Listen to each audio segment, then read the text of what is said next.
মামুনুল হকের কাছে প্রশ্ন রেখেছিলাম যে ইসলামের দৃষ্টিতে আসলে কোনটা বেশি গুরুত্বপূর্ণ, বাহ্যিক আচার বাহ্যিকভাবে তার পোশাক আশাকের পাশাপাশি ঘুষ দুর্নীতি সুদকে আমরা আসলে বর্জন করছি কিনা, যেগুলিকে আমরা আসলে ফান্ডামেন্টাল ধরে আসছি, সেটা ক্ষেত্রে আপনার কি মতামত। এবং সোশ্যাল মিডিয়ায় যাদেরকে আমরা ইসলামী বক্তা বলে থাকি তাদের কিছু বক্তব্য এরকম তুলনা করা হচ্ছে যারা একসময় ক্ষুদ্র ঋণ নিয়ে সুদ নিয়ে ডক্টর মোহাম্মদ ইউনূসের সমালোচনা করেছিলেন, তারা আবার তার প্রশংসা করছেন।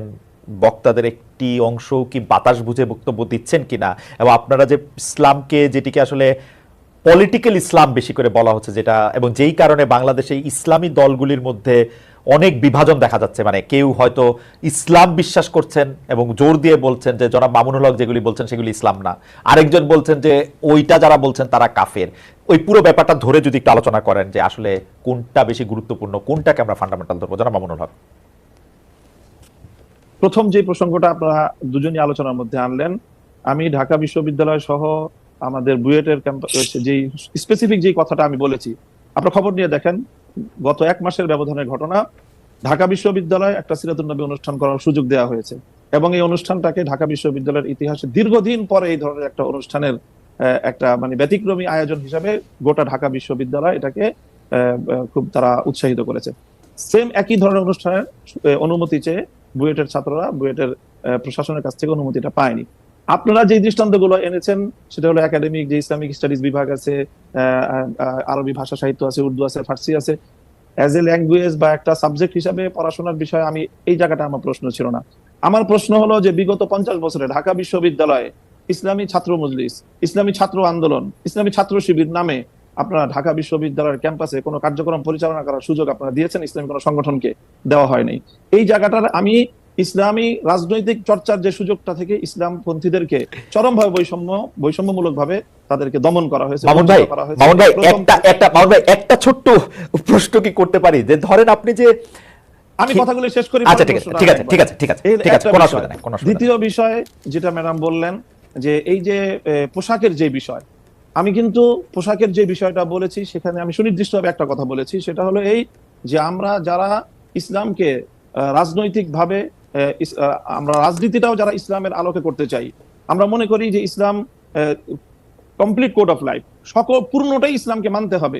আমি ব্যক্তিগত জীবনে ইসলামকে মানবো, আমি ব্যবসার ক্ষেত্রে অর্থনীতির ক্ষেত্রে ইসলামকে মানবো না, অথবা রাজনীতির ক্ষেত্রে ইসলামকে মানবো না।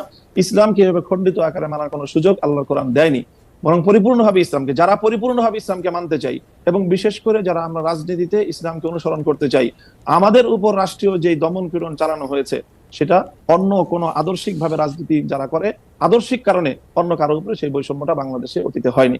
এই জায়গাটার কথা বলেছি। আপনারা বিষয়টা বারবারই আপনারা আলোচ্য বিষয়টা ভিন্ন দিকে নিয়ে না। আচ্ছা ঠিক আছে, দ্বিতীয় বিষয় আমি বলি আপনি যে প্রশ্ন করেছেন সেই প্রশ্নের জায়গায় আমি আসি, যে একটা বিষয়ের গুরুত্ব আছে, সবটারই গুরুত্ব রয়েছে। সুদ ঘুষ দুর্নীতি সহ যেই সকল বিষয়গুলো ইসলাম নিষিদ্ধ করেছে এর প্রত্যেকটার বিষয়ে আমরা ফোকাস করি, আমরা আলোচনা করি। হয়তো সবটা আপনারা শুনেন না বা সবটা সেইভাবে মিডিয়ায় কভারেজ পায় না। মিডিয়ায় কভারেজ পায় সাধারণত চলমান ইস্যুগুলো এবং যে বিষয়গুলোকে রাজনীতির সাথে সংশ্লিষ্ট সেই বিষয়গুলো গুরুত্ব পায় বা সেই বিষয়গুলো হয়তো অনেকটা ফোকাস হয়, কিন্তু সবটা বিষয় একই।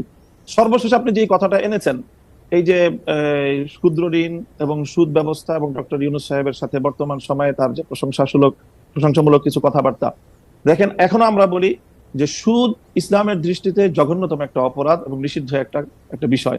কাজেই সেটা ক্ষুদ্র হোক আর বৃহৎ আকারে হোক, ক্ষুদ্র ঋণের মাধ্যমে যে কাজটা হয়েছে সেটা হলো সমাজের তৃণমূল পর্যায় পর্যন্ত সুদ ব্যবস্থাটাকে পৌঁছে দেওয়া হয়েছে।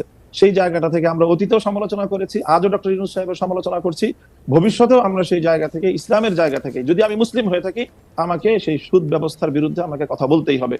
সুদ ব্যবস্থার প্রবর্তক হিসাবে এবং ক্ষুদ্র ঋণের মাধ্যমে সুদকে তৃণমূল পর্যায়ে পর্যন্ত পৌঁছে দেওয়ার জন্য আমরা ডক্টর ইউনূস সাহেবের সমালোচনা ভবিষ্যতেও করব।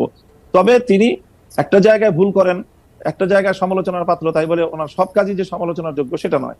তিনি দেশের অন্যান্য ক্ষেত্রে একটা দেশকে সামনের দিকে অগ্রসর করার ক্ষেত্রে এবং দেশের বর্তমান সংকট